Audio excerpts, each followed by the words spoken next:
What happened today was that Letitia had to eat every single tweet she has posted since the day the twisted order from Judge Engoron came out, with the ridiculous number, with the disgusting injustice on the American people, not just Donald Trump. Donald Trump's lawyer, Alina Habba, showed up last night on Jesse Waters' show and pushed back bigly against the Attorney General of New York. I want you to see this. It's good. Again, not only is Trump fighting single-handedly, but he's assembling people to fight on his behalf. That's a big part of how Donald Trump goes about his business. He wants to make sure he's got fighters. But what happened today? We won. No, we didn't win. You know when we'll win? When we get this all reversed, which is what's going to happen. So what happened today was that Letitia had to eat every single tweet she has posted since the day the twisted order from Judge Engoron came out, with the ridiculous number, with the disgusting injustice on the American people, not just Donald Trump. And I would love to see what she tweeted today, because she was having fun posting the interest on a man who has done nothing wrong and a family who has done nothing wrong every single day. And then the appellate division came in and said, sorry, due process still exists in America. You still get a right to keep your assets until we get to review what all these lawyers are saying was wrong. 11 weeks, I have never seen something, Jesse, like I saw in that courtroom. It was a travesty on the justice system. And I am so proud of the appellate division for giving us the opportunity. They didn't reverse the case, but they will when they see what we saw. It was a disgrace. And today there was a little bit of faith in the American system that I've lost over the past few years. I'll be honest with you. Do you think Tish James and Judge Engoron, do they feel ashamed, a little embarrassed? Have they felt, I don't know, maybe they overreached a little bit after this decision? Well, that would mean that they have a moral compass or a conscience, and I don't feel that that exists.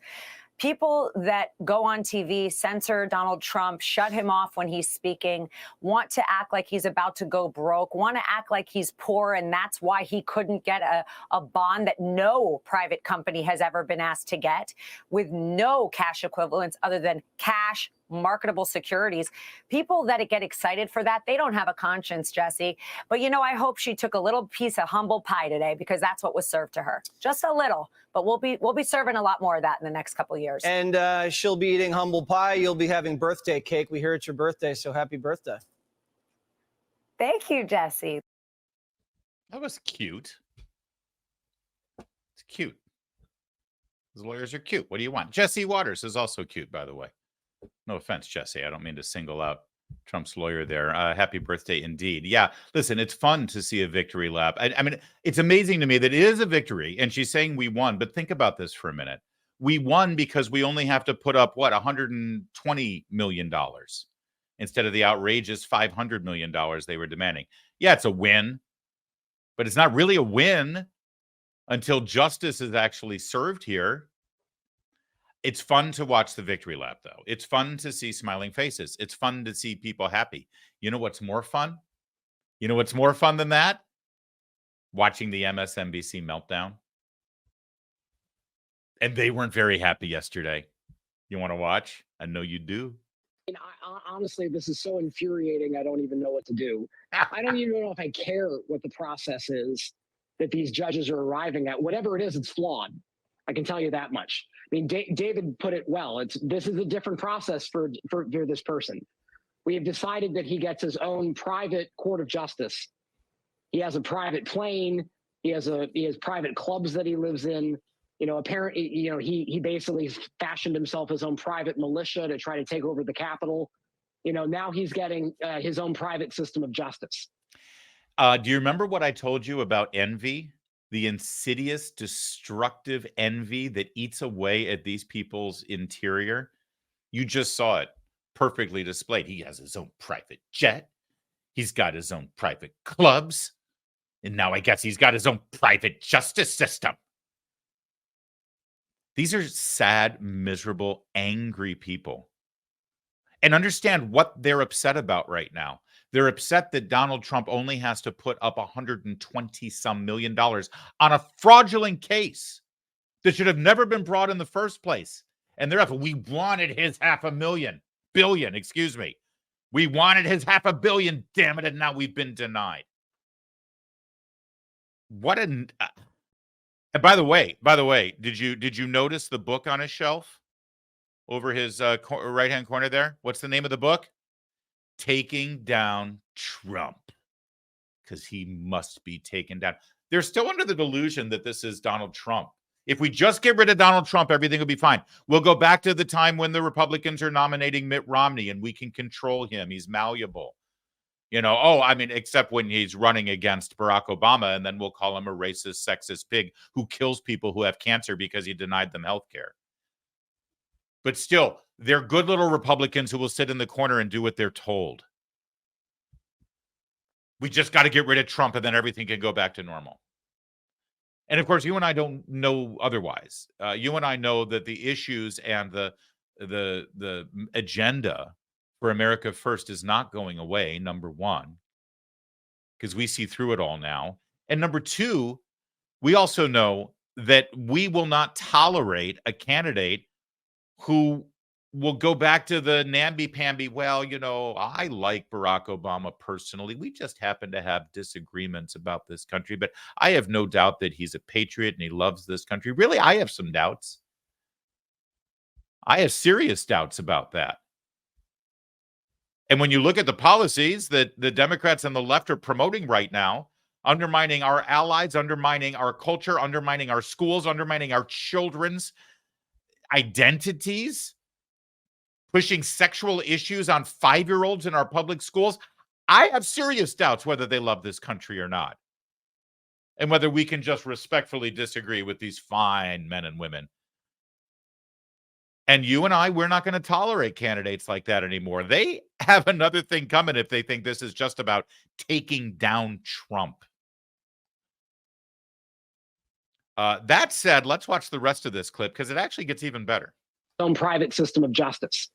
This is an absolute travesty. It would not happen for anybody else. Anybody else, it would be like, sorry, buddy, you lost, pay up. For him, he gets his own set of rules. Legally, Tristan, how is that done? We just saw it. They just decided that the appellate court has now just decided they're going to swoop in and just change it. And that's it. And now the AG's office can now try to go up above them. I believe, I don't know what the details are because you just told us. I'm guessing this is coming from the First Department, Appellate Division, First Department. That's the intermediate court here in New York that would be issuing a decision here. I don't know if there is a remedy for the AG's office to go up to the Court of Appeals, which is our high court here in New York, and try to get them to basically countermand this order. But in my view, this is, without knowing more, unless there's some sort of other extenuating circumstance that we're going to learn here, this appears to be an absolute gross miscarriage of justice. All right. So here's what I want to discuss about this, because yes, it's fun to watch the meltdown, but there's something incredibly destructive about what we just saw. That guy, by the way, what is with cable news that they no longer, that you see the chyron underneath? Is it still up on the screen here? Let me get to my monitor. Yeah. So on the chyron there where it says breaking news appeals, that space has now become the little chyron space.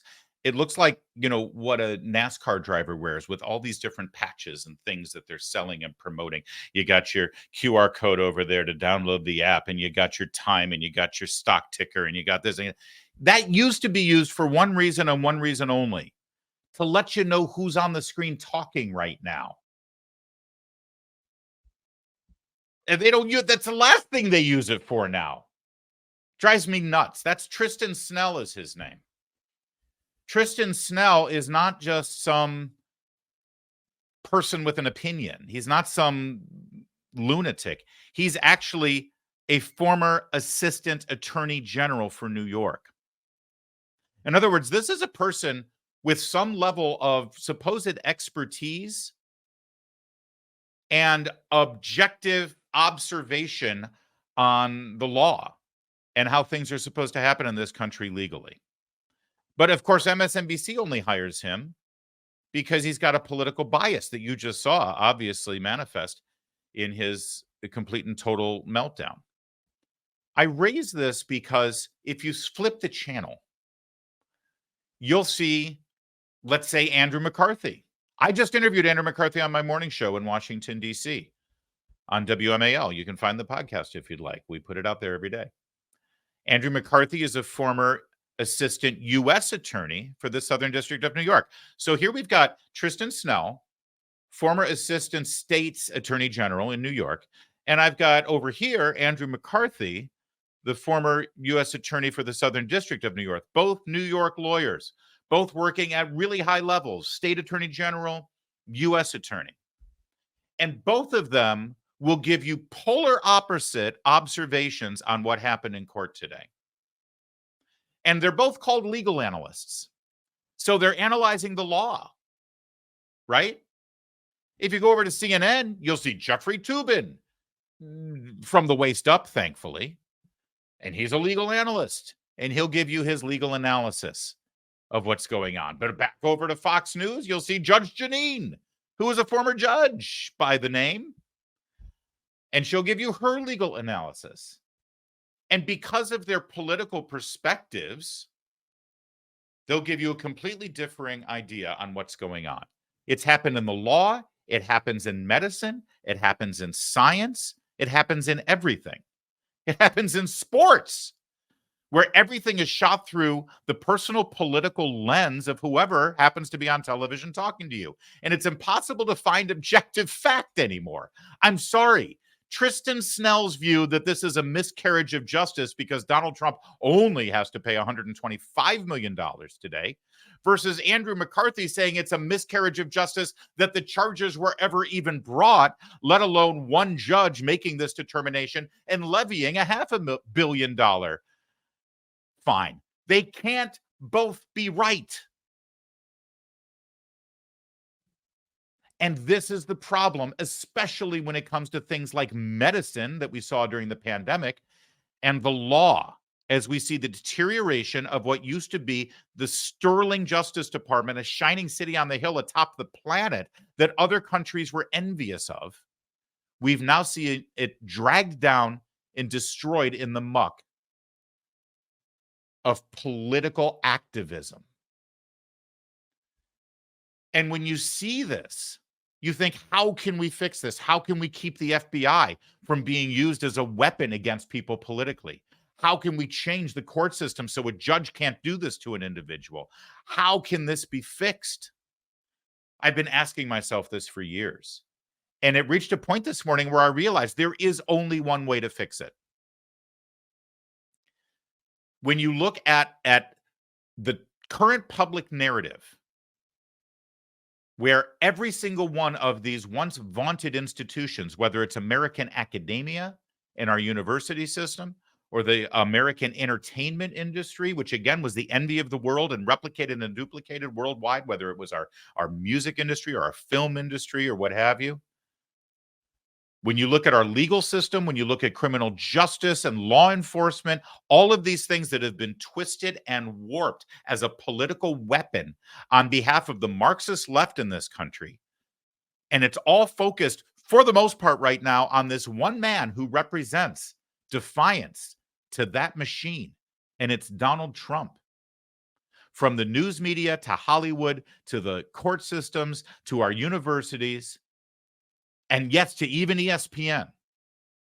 They're all lined up on one side, and they're all trying to drag down this one guy. And I got to tell you, the only way we win, the only way we fix it, the only way it changes is for the American people to stand up and do what we've done since before we were even a country. And that is defy the powers that be, hoist a very large and defiant middle finger to those authorities, and say, hell no. You're lining up all of this power to defeat this one man. The only way we stop this and fix this is to make sure that one man wins. This isn't even about Donald Trump being the president anymore. This is about stopping this chaotic machine from steamrolling all of us. He's just got to win. He's just got to win. Hey, Larry, can I jump in and make a Yes, point sir. here? Please, Kevin. So go back to the beginning of this video. There's something this guy says, Tristan, where he tells on himself. I'm going to paraphrase, but it's something along the lines of, at this point, I don't even care about the process anymore. I just want the result. Oh, Which is really? exactly Oh, my what you're God. talking Thank you about. for catching that. But that's the perfect tell. That's exactly what they're doing. Again, this is a former assistant attorney general in the state of New York. Let's listen. Honestly, this is so infuriating. I don't even know what to do. I don't even know if I care what the process is that these judges are arriving at. Whatever it is, it's flawed. I can tell you that much. I mean, David put it well. This is a different process for this person. We have decided that he gets his own private court of justice. Yeah, I don't even care what the process. How did they reach the decision? I don't care. They didn't reach the decision that I want. And so it doesn't matter what their thought process was and what the reasoning was. You're right, Kevin. It's absolutely, it tells you everything you need to know. We're going to use these tools and these weapons at our disposal to stop this guy. And honestly, listen, I understand people who were hesitant to vote for Donald Trump. I know whenever I say that, people are like, why don't you love Trump? Really? You don't see why people can be a little bit hesitant about Trump? I mean, he's sometimes a pretty crass, obnoxious, rude guy. You know, he's a New Yorker. That's how New Yorkers are. And there are still a lot of people in this country who remember Ronald Reagan as their president. He's just like a nice, amiable guy. And even if you disagree with him, it's hard not to like him.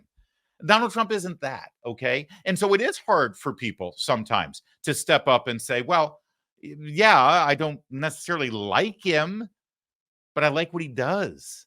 And I like the results. Well, honestly, even if you don't like what he does and like his results, if you like this country still being free and not having this out of control machine that can just squash not just an individual, but an entire political movement, then you got to stand up. I mean, what we need is a movement of people who say, I don't like Donald Trump and I'm voting for him come hell or high water. That's what we need right now to send the message back to these people.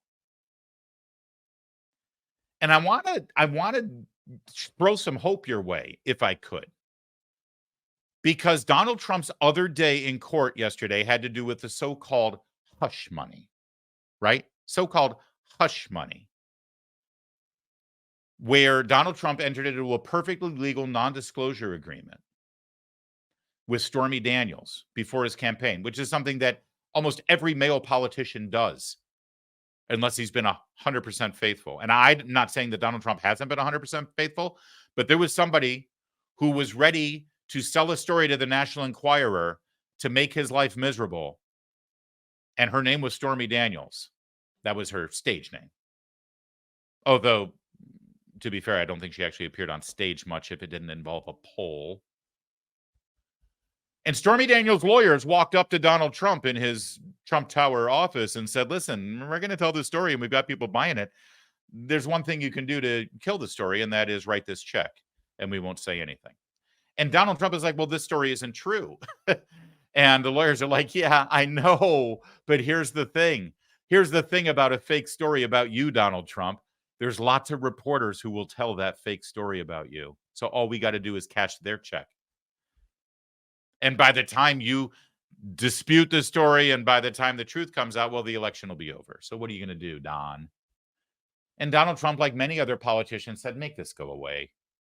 Michael Cohen, make this go away. And, well, that was probably a bad hire on Trump's behalf. And now this whole non-disclosure agreement that is a perfectly legal executed document that she violated, by the way, is now being used as a weapon against Donald Trump to try to take him down further. The Manhattan district attorney is saying that Donald Trump violated election law.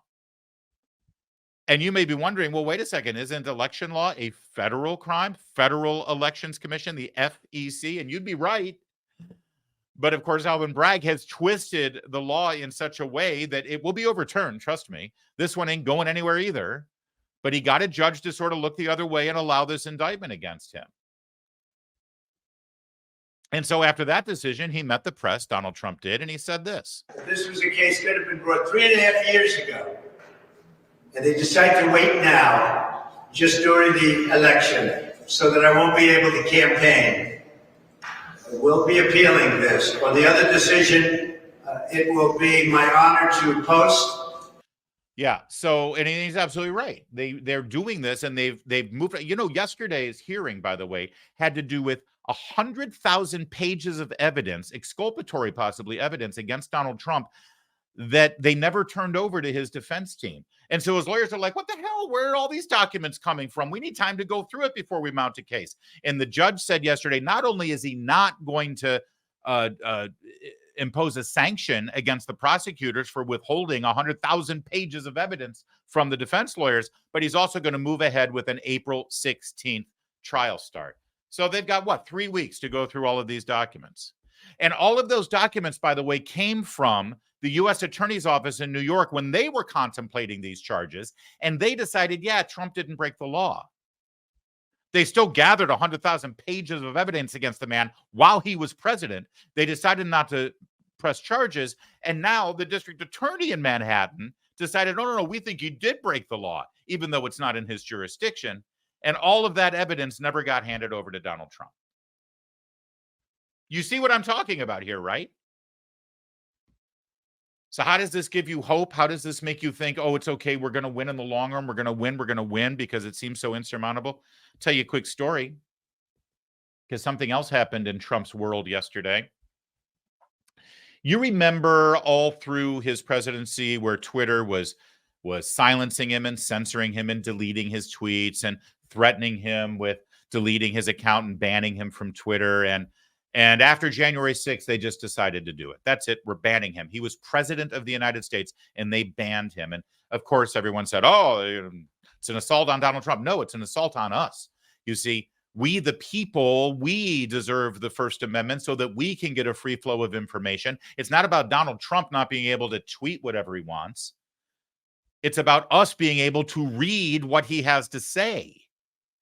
It was an assault on us when Twitter did that. But they banned him. This is pre-Elon Musk, of course. And so what did Donald Trump do? Well, he said, screw you guys. I'm going to start my own social media company. And he did. It's called Truth Social. And they tried to stop him from doing it. They tried to put pressure on server companies from actually providing the servers for it. They tried to put pressure on the app companies like Apple and Amazon or Google to even make it available, but he won that fight as well. They tried to, and then they mocked it and they made fun of it. Oh, it's terrible. It's horrible. No one cares. No one uses it. No one is a joke, right? And they mock it relentlessly. Yesterday, the merger of Truth Social with a holdings company was finalized, and today it went public under the sticker code DJT on the NASDAQ. DJT. And as you can see there, see that? I mean, I'm no financial expert, but I'm looking right here, March 26th, that's this morning. And the company had been trading at about a little over 50. See this right here? See that sort of spike there? I think that's good. I think that's good news when a stock does that, don't you?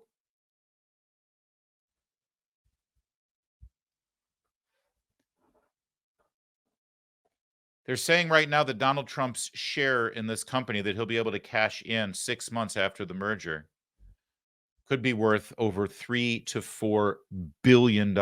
He owns 58% of this company, I believe I saw. And it's trading under DJT. You think people are going to buy that stock just to have it, just so they can say they invested in DJT? I think maybe, yeah. But understand something here. Trump got completely banned from Twitter. It was a travesty. It was an outrage. It wasn't fair. It wasn't right. But listen, Twitter can do what they want. They're a private company, right? Even though they were colluding with the FBI and the Justice Department and people inside the government to silence people and censor people. And it got even worse when Joe Biden became president. But they can do what they want, I suppose. Sure. So what did Trump do? Trump said, screw you. I'm going to make my own thing. And now not only was he been able to get his word out through his own social media platform on Truth Social, but he just cashed in 3 years later to the tune of $3+ billion. You know what's right. You focus on what's right. You keep your head down. You keep plugging away. You keep working. This is still America. This is still America. No matter how much they want to tear it down, no matter how much they want to ruin it and rewrite it and refashion it and remold it through your children and through your grandchildren, this is still America.